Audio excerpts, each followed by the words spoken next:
Leo, hey, what just happened? Why did the lights do that?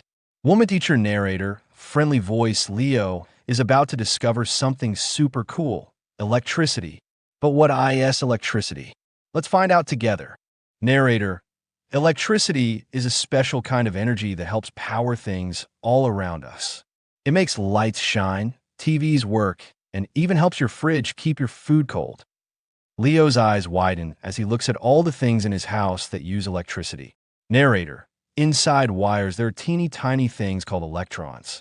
Electrons move super fast like little runners in a race, and when they move, they make electricity. Child Leo, electrons are like tiny race cars inside the wires. Zoom zoom. Woman teacher narrator, exactly Leo.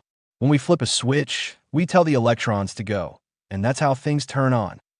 Narrator, electricity needs a circuit to move. A circuit is like a road that lets electricity travel from one place to another. Child Leo, so electricity follows a path, just like a toy train on a track. Woman teacher narrator, yes.